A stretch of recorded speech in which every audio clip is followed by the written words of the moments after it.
This is the best experience with your host, Nick Best and the Angry Dad. And before we get into today's podcast, I'd like to thank our podcast sponsors, Barbell Apparel, a premium athletic wear engineered for performance with a tailored athletic fit, refined clothing for an athletic body type. Evolution Athletics, supportive gear company owned by Brian Shaw, four-time world's strongest man. We believe in all athletes and supporting their journey towards greatness. First Form, our mission is to help real people get real long-term results. All the links in the notes. Please go check them out. It really helps us. We appreciate it. And with that said, Nick, there's been some big announcements. Announcements for the Shaw. It's like a nice steady stream of like who's confirmed to be there. I know. It's good. I'm excited about the Shaw Classic. I mean, not only is this going to be Brian's last Strongman show ever, it's going to have a heck of a lineup as well. And then, he's going to have the expo outside, so that's going to be pretty cool. So there's going to be a big expo with it, and then the contest, and we're going to be doing guest lecturing. I know I'm going to be speaking at the thing and doing a Q&A and talking and stuff like that. So it's going to be a lot of fun just all the way around. But I just can't wait to see the guys lift the stuff. Yeah. Well, it's gonna be fun because there's gonna be a lot of new things happening, a lot of things that are new. Like I said, I just saw Brian put a post out talking about that they're changing all the seats for the show, so like everyone's gonna be having new cushioned seats at the show. Yeah. And then so this is the first time they're having an expo. So there's a lot of expectations for expos and stuff like that, but I can't wait to see like the interaction, the fan interaction, or if they're gonna actually have some strongmen that are in the competition walking through or even doing appearances after there's a lot of little things that I know won't happen, but it's stuff that we would almost think that as a fan we would like to happen, where or at least if there's going to be some people there, just kind of walking around signing up, which you're going to be walking around, so there's going to be a lot of people getting pictures and signing stuff. Oh yeah, the guys are going to be around. They're going to walk through the stuff. They're going to be out there. Most strongmen are very approachable unless it's game day. Yeah. And then as soon as game day is over, like after that, they're fine as long as they eat. So, there'll be plenty of that. There'll be plenty of fan interaction. Oh yeah, no, it's definitely. And we have a total of 16 competitors actually going to be at this show. Is that the same number that they have last year? Yeah, Brian does 16 competitors. So. Yeah, it looks like he's got one left to announce because there's 15 that are officially in. Yeah. So here, I'll read through the list. Okay. We have Tom Stoltman, Kevin Ferris, Avars, Evan Singleton, Bobby Thompson, Luke Stoltman, Alexei Novikov, Trey Mitchell, Pavlo. I can't remember how to say it, but it starts with an N. Thomas Evans, Pavlo, and I'm going to probably butcher the hell of this, Klavak, I can't remember. I'm just not going to try, but it's Pavlo with a K. He was actually world's strongest man. Yeah, something like that. And man, he was very impressive at Worlds because a completely different type of body type, it's just, he was very impressive at the world's strongest man. As good as he was when he puts on 30 pounds, that's going to be really scary. Exactly. And then we have 2003 World's Strongest Man champion, Mitchell Hooper. 2023? 2023. You said 2003. Oh, 2003. And then we have Adam Bishop. And then we have the return of Maxine. And, he recently broke his leg right before last year. So, or it was the beginning of the year. And so, this I'm thinking it's his first show back. I'm not 100% true. It is. Or understand it is. Yeah. Yeah, it's his first show back, and then because he missed the Arnold, and then he missed, World's Strongest Man. So, it sucks. But Maxine's a heck of a competitor, and he'll be prepared. He'll be ready to go. Oh yeah, and I've been keeping up on him on Instagram. So he's definitely been posting a lot of good lifts, a lot of good pushes. He does look a little downsized still, but he's still got a lot of time to put some more size back on. At least that's just from my view. You know what I'm saying? I was like, because I know, with that kind of accident, breaking your leg, you can't really do much. You know what I'm saying? To like, because you got to make that choice of like, continuing to eat and keep size, or just kind of just let your body relax, let your body recover, and then just Right. don't worry about, trying to maintain as much size as you need as a strongman. Right. I think Maxime's got a pretty good amount of time to go, so I think he'll be fine and ready to go by the time he gets there. Yeah. And then Brian's looking in shape. Oh yeah, he's definitely looking in shape. That bench press video he just put up looked pretty good. And with this, like, I don't know how many times they've bench pressed in any strongman competitions, because I've never really seen it. Is that like your in your opinion, Nick, is that something that's gonna? It is a static strength. You need to be large to put the numbers up.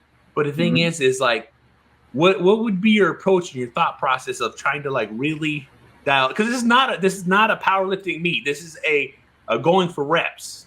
Right, but it's increasing weight each time, so you're gonna have to go for reps. I mean, the best thing you could do is probably get to the max weight and do that as many reps as you can. So you're gonna want to train, somewhere between 350, on 1 week for as many reps as you can, and then go up to 500 and get as many reps as you can, and just keep bouncing back and forth. So when you finally get to the last weight, which the rumor is it's 500 pounds, and you go to do that for reps, you're going to need to get as many as you can.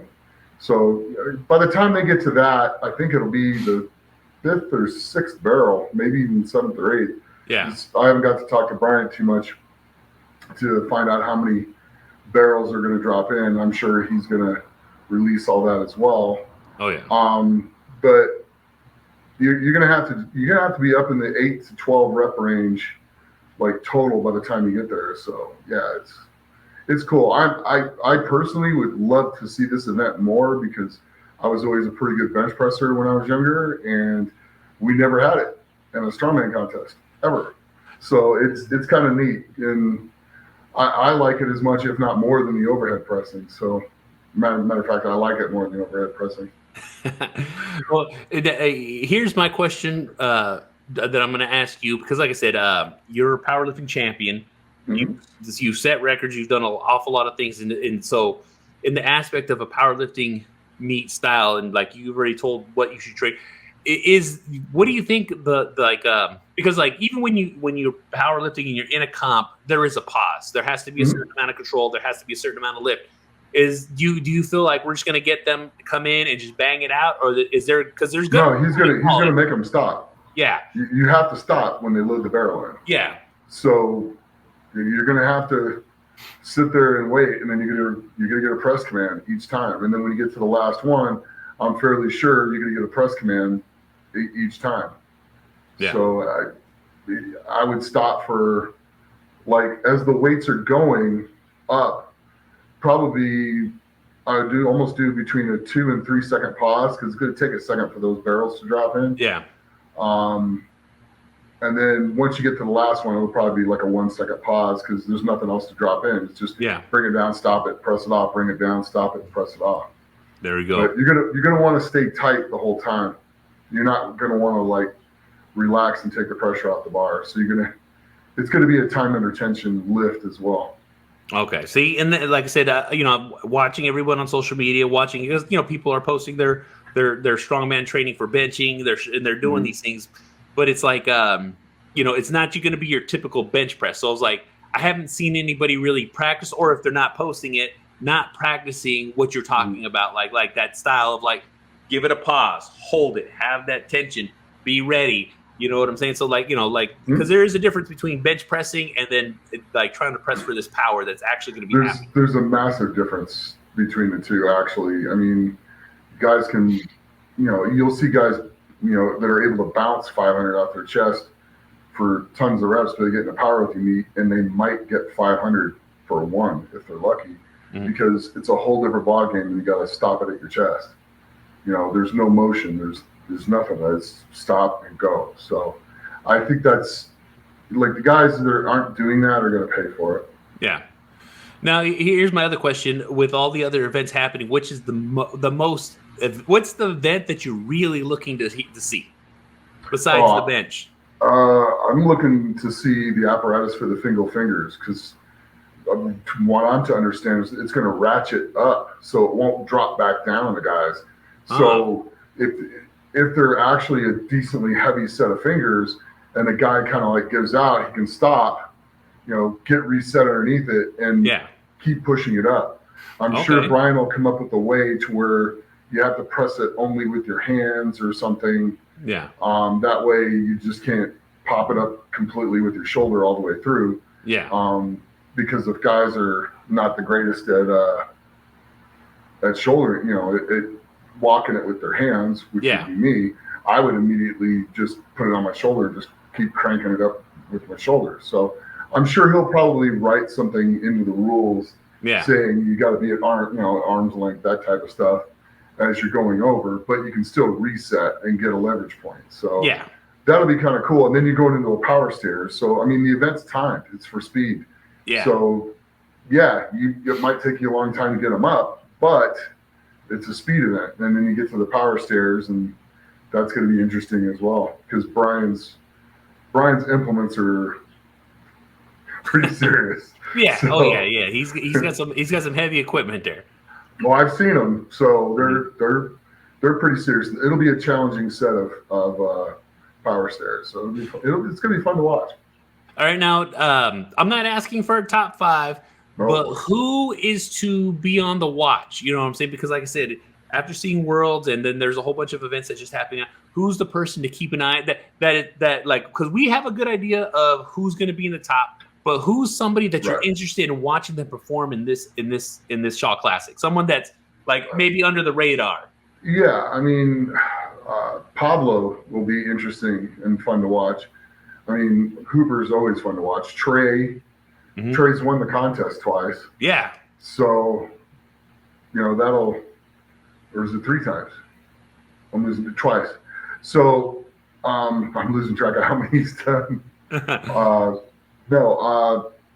So that'll be good. And of course, Brian's always, I always love watching Brian compete and train and everything. I mean, in my opinion, he's one of the greatest, if not the greatest I've ever seen do it. So, which is a fair statement because me tell you right now, Brian, just talking with everyone that we've talked to and then interviews that we've done, people, like a lot of the strongman community not owes a lot, but like should, understand that Brian's done a lot to expand this sport to make it like what it is for everyone now. Oh yeah. Well, there's Brian, Eddie, Derek Poundstone, Steve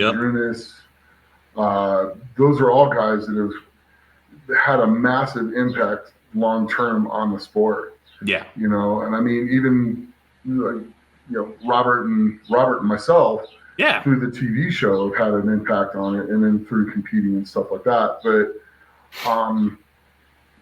Brian's definitely had a massive impact on the sport. I mean, you got to understand, they took events out of certain things because Brian could do it. Yeah. And the guy that he was going head to head against couldn't do it and score enough points to win anymore. So, he won whether they were setting it up or not. So that was fun to watch. Oh yeah, no, it's definitely fun to watch. And like I said, I'm looking forward for the Shaw Classic to come up. And like I said, there's just so many crazy things that are getting ready to happen because we got Shaw Classic coming up, and then you have the Giants Live UK versus the United States. Yeah, and, that's getting to come up. The teams, I don't know if they have announced a lot of the people on the teams yet. I think they did a little bit of that, but I haven't paid as much attention as I should have. Well, don't worry. We're going to be. We're going to. You know what I'm saying? Like, and we'll give as much of an update as we can for a lot of people that are out there. That we're going to do what we can when these events happen. Because guess what? We want to get out the right information because everyone loves to know what's going on and loves to see what's going on. No, absolutely. And then you just being an ambassador of the sport is just something that everyone always appreciates. So it's like, we want to make sure we do what we can for everybody. And that's one of the reasons we like talking about this because it's a passion that Nick has and loves and definitely drawing me a lot deeper into the sport where I'm really paying attention to the points, the scores, and a lot of this up and coming new younger generation because like I said, I'm used to power bellies, and I'm used to like that's what I grew up and watching. A lot of the new guys coming in don't have the power bellies. Yeah, they don't. They're coming in shredded and thick. So it's like the game is definitely evolving, and it's fun to watch it because, like I said, it's just you have two different types of strongman event shows that happen. Yeah, I think it's getting away from the utter limit static strength events and going more back towards still super heavy, but more athletic as well. Yeah. And that's always fun to watch. And it's going to go through its cycles. I mean, it went through a massive cycle when I first came in and Brian came in and Sudrunas, and it took it moved so far forwards. I mean, back when I first came in, an 800-pound yoke was heavy, and now it's a light amateur yoke. Yeah. So, the sport's evolved a lot. And so now you're seeing, 1,000-pound, 1,100. You're not seeing the crazy yokes at 1,300 to 1,500 pounds anymore. Yeah. People break under that stuff. So it's I like it. I like kind of the direction it's going. So it's going to be fun to watch. Oh yeah. We get to see strength athletics, not just static strength. There's already a sport for static strength. It's called powerlifting. You want to see a strength athlete as well. So really statically strong, but also able to move and do other things. Exactly. So, it's big time. Like one of the events that I'm looking for next year for Worlds is when they do the pull, that they bring in something decently heavy and just like ridiculous to pull. You know what I'm saying? Like I said, I know this year it was a lot faster, and within milliseconds between competitors. But I definitely for the bus pull. Yeah, for the bus pull. I want the truck pull. You know what I'm saying? Okay. I want like back in the you guys pulled a plane. You know what I'm saying? Yeah. That's what I'm talking about. I'm talking about something that's different times. Exactly. So I want to talk about something like that. You guys did the monster truck, pulled monster trucks. You guys pulled planes. It pulled up. Like I said, that is something I look for, like with the way everyone is now, because it takes mass to move mass. But the thing is, when you got pure strength, like some of these guys are coming in now without as much mass. Right. It'll be fun to see that difference in there. Well, what'll be fun to see is, since they're talking about doing it inside of an arena now, what type of vehicle they would use. The bus or a tractor trailer somewhere in that neighborhood would be more logical, because moving it back and forth is better. The monster trucks are put together little kind of awkward. So I think like a bus, but more air to the tires, that type of thing, or just a big heavy, tractor trailer, that type of stuff. They should definitely sell tickets for the bus pull for people to be in the bus while it's being pulled. I definitely think, because there was a lot of rumbling of that. Like, why would we ever do that? I'm like, guess what? People will pay, or even too, you got VIP booth. You pay for the VIP. Guess what? VIPs, if you like to be in the truck or the bus while they pull, guess what? You know what I'm saying? Throw some extra weight in there. Exactly. The funny thing is you can load that thing full of people, and at the end of the day, it's not even going to make that big of a difference. That's the crazy thing. Yeah. Is because you get 30 seats, so you get an extra 20, 30,000 pounds. Yeah. Yeah, it'll make a little bit of a difference, but just tiny bit. You know what I'm saying? For the average person, that's a lot, but for a strongman, it's like, that's a drop in the bucket. I can handle that. on a heavy vehicle pull, it won't be that bad. Oh yeah. But, we'll see. We're not in charge of it. That's it. So. With everything going on too, like I said, a lot of stuff going on strongman, a lot of stuff coming up. But Nick, I know you have a deadlift seminar. We talked about it a little bit.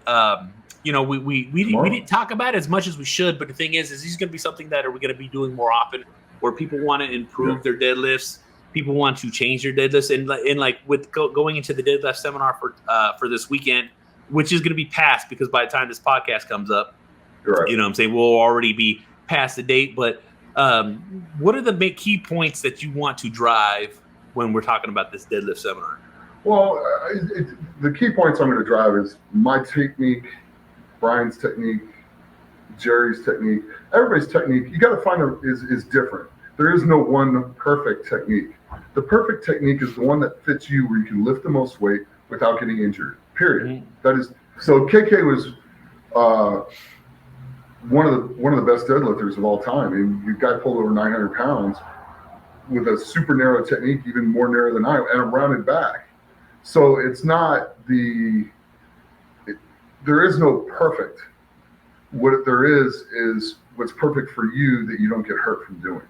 And so we're going to look at going through that, explaining that to people, getting people set up on the bar, seeing where they're comfortable at the bottom, what they look like at the top, that type of thing, and fix their technique, because no one technique, there's a basic premises to start from, and then you just move out from there. And that's kind of how you achieve the perfect technique for each individual person. Yeah. Because, I mean, people's shins are different lengths, people's thighs are different lengths, people's torsos are different lengths, their arms are different lengths, their hands are different sizes. Yeah. So all that comes into effect on everything. So we're going to go through that, each individual step, and then go through those with people, and then talk about some of my training philosophies on those, on how to work certain areas of it and improve in those areas, and then kind of like do question and answer type of thing. So it's gonna be fun. We're gonna start small, because this is gonna be like my first one where I just kind of do it by myself. Yeah. And then branch out from there. Each one's gonna be a learning experience, and exactly just, kind of do that. And then when I go to Norway at the end of June, that I'll be in there with Ed Cohen. So you're in there with the GOAT. That's it. So that's going to be a lot of fun as well. I'm really looking forward to that. That's good. And then actually, because me and Nick are, well, Nick's on another podcast, Legends Iron, and Ed Cohen's episode's coming out Thursday. So it'd be this Thursday after this podcast comes out. His episode will be dropping. So definitely keep an eye out for that. But I'm going to start kind of doing more lectures and talking about that, and then kind of like technique adjustment type of things, because I really don't have the time to sit down behind a computer and punch out programs that much. Yeah. So it's going to be kind of cool. So going that route with it. And that's something that I've always seen with you, because like it's always weird, because like I always want to say like a Rain Man experience, but you're not like that. But what it is you can see something, and instantly, and I've seen you do it, where you watch somebody do something, you see a situation, or you see what's happening during an event, and you're like, this is what they need to fix. This is what you need to fix. This is what you need to change. And then as soon as they do that change, it's like, boom, they've corrected what was wrong, and they're like, oh my God, like, and it's so crazy how quickly you can identify stuff like that. Yeah, it's nuts. I mean, Colin Rhodes, one of my friends, I kind of was like watching his deadlift technique, and I was like, do me a favor. He goes, what? I go, move your hands out on each side. Keep pulling in like that, but move your hands on each side about 1.5 inches.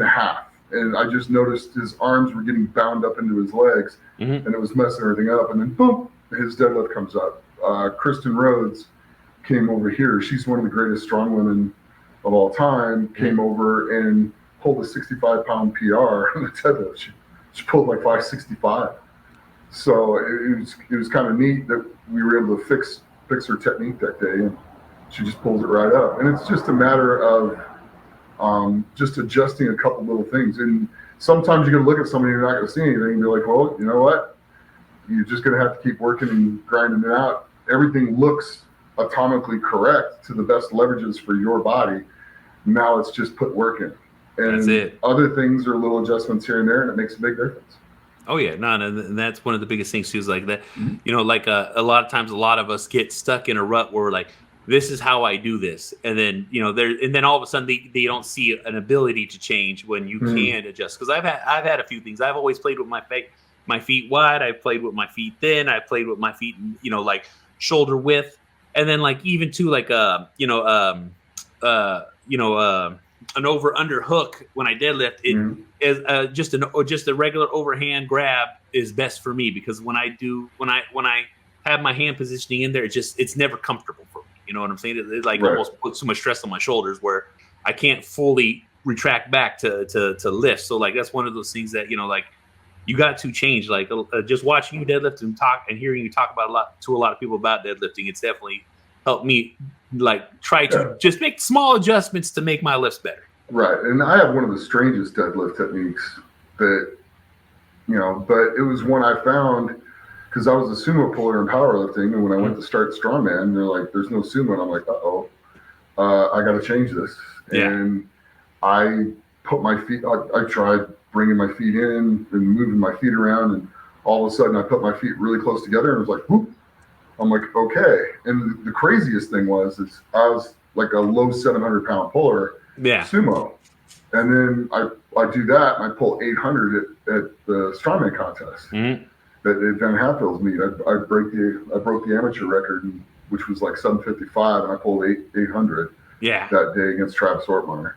Well, and that's one of the biggest questions you always get no matter where we go. I think you must have answered that like at least 1,000 times since we've met. Yeah, and it's just like it's the position where I'm just the most comfortable.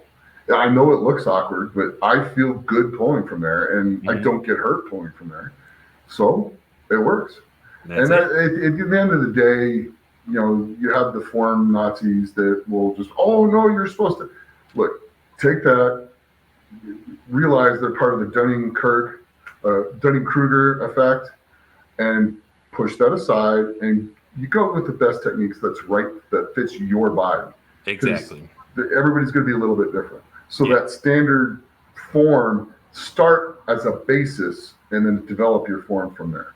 Yep. And I can't agree with that. We just had Coach Ken, and he completely explained that with Brian, because he's like, Brian, having to adjust his deadlift. Everything looks perfect, but then all of a sudden, just because of the sheer size of mechanic, that they had to make just an awkward adjustment, but it worked. And so that's why his deadlift, Brian's deadlift, looks different, because his deadlift had to evolve because of his size. He's a sumo puller with his hands on the outside of the bar. Exactly. You know what I'm saying? It's the easiest way I can explain it to people. Yeah, what I'm saying, and that's one of those things that's it's just insane. Yeah, which at Worlds hurts him on the car deadlift. It doesn't hurt him on the keg deadlift, but it hurts him on the car deadlift because the car deadlift apparatus is really very narrow. Yeah, very narrow. So it brings him in actually a little more narrow than I think he's used to. Yeah. But everything else, he just absolutely destroys it on. So that's it. And with everything coming up and everything happening in Strongman, I know, Nick, you retired, but and there's always that call. There's always that but the thing is you've been pretty strict about like, no, I'm retired. I do powerlifting. This is what I do. Yeah. But it's you're not retired from Strongman. You're just retired from competing. And because at your heart, this is what you love. It is. Honestly, it is. I mean, strange things happen, but you never know. You never know. Am I going to take Strongman completely out of my training? No. So I will still be doing events. I like doing farmers walks when I'm getting ready for a powerlifting meet. I like doing yokes when I'm getting ready for a powerlifting meet. Both of those actually have direct application to powerlifting. Your walkouts, your yoke is going to help a ton with your walkouts. Yeah. And the farmer's walk is going to help with stability on both the squat and the deadlift, and it's going to help your grip on the deadlift as well. So it makes it to where you don't even need to train your grip. It's just going to be there. Well, because there's no straps in powerlifting. No straps. But there's thumb locks, which I kind of think needs to be fixed. Yeah, you know what I'm saying? Well, it's brutal. Yeah. So I think the thumb lock should go away. I really do. It's too much.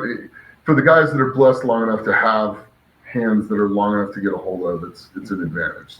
It's an advantage as much as using straps. And then if you're a sumo puller, that the bar just gives now anyway, and so the more narrow your hands are on a sumo pull, the more advantage it gets you. Yeah, it's gone too far. So anyway. Like if anyone's listening, understand that we're willing to talk about that. Unless you want to deadlift on the squat bar. Yeah, you know what I'm saying? Then we can talk a different story. You know what I'm saying? Hey, they should bring axle deadlifting to powerlifting. No. Nope. But what they should bring back is squatting and deadlifting on the same bar.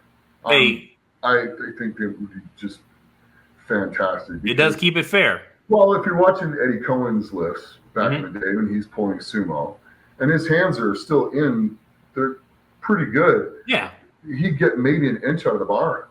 Yeah. These guys are getting 5 and 6 inches out of the bar, or maybe 4 to 5 inches. Yeah. Coming out of the slack coming out of that bar before it comes off the ground. Because that's something not I've what heard. it's intended to be. Yeah, and I've heard quite a bit of people saying that they've had to learn to pull out the slack before they can pull out the lift. Mm-hmm. You know what I'm saying? So, like, if they're saying it, then there's something to it. Right. No, for sure. I mean, it is one very contributing factor of why the deadlift number has jumped up the way it has. So, and it really unfairly benefits the sumo guys because no matter what you do, pulling conventional, you're not going to get that type of bend out of the bar. You're not going to get the same advantage out of it. Yeah. Yeah, because you're pulling a lot wider. Talking on this today. You know what I'm saying? That's going to make a lot of people angry. Oh, yeah, but you know what, though? Like I said, we're always willing to have a conversation about it. You know what I'm saying? Well, if you're going to break the guy's records, then do it on the same equipment. Exactly. Do it the same style. You know what I'm saying? Really prove it different. Otherwise, guess what? You just set your own record. Right. But I would like to see the thumb lock go away, and I would like to see deadlifting and squatting on the same bar. So that's going to change some of the squat bars because they're getting like super thick and super wide. Yeah. And then it's going to change some of the deadlift bars, which are actually getting the same. They're getting super thin and super long. Yeah. And kind of reel that in a little bit to where, you got to get back to the basics. Exactly. You're not going to get 4 to 5 inches out of the bar before it comes off the ground. Oh, yeah. That's just how it goes. So there's that. There is that. Yeah. Thanks for my tip. So we got the Shaw Classic. I want to mention Chad's show. I had the information written down, and I freaking don't know where I put my damn notebook because his Strongman show is coming up soon. Yeah, real soon. I'm trying to see if I can find the like date. In this month, I think. Yeah, it is. It is this month. I'm trying to see if I can find it. Good thing is you got the computer right there. You know what I'm saying? That's why I'm looking at it. I don't have my glasses, so I couldn't. Columbus, Missouri. It's going to be July 8th. So, you know what I'm saying? So just letting you guys know that the show is getting ready to happen. Brian Shaw will be there. So if you want to meet Brian Shaw, guess what? Show up. And Brian even said that he was going to donate his money to a charity that was going to be there for the event. So I thought that was a pretty big thing for him. So Chad, if you're listening, you know what I'm saying? We want to make sure that we put your show out there too, because guess what? We want to make sure that we're promoting Strongman out there. We're gonna probably get Chad on here to actually maybe on an episode coming up here, so we can get him to talk about the actual his show coming up. Yeah, we can do that next week. Yeah, we'll definitely have to get it in next week so we can get him out there, because like I said, we want to make sure that we're promoting this stuff. We want to make sure that we're promoting the community and that they understand that. Guess what? Go out there and compete, because that's what makes this great. Oh, it just makes it fun. I mean, you do all the training, you put all the work, the rewards go into the contest, and just have fun. And it doesn't matter if you beat other people. It matters if it beats you. So just go and compete against yourself. And if you keep getting better, that's all that matters. In the end, just be the best you can be. And eventually, you end up beating everybody else at the same time. You know what I'm saying? Pretty darn close. Pretty damn close. Well, Nick, with that being said, let these people hear those words, and it'll take us on out. Well, as always, like, share, and subscribe. And as always, train hard, train smart, and be the best you can be. Till next time.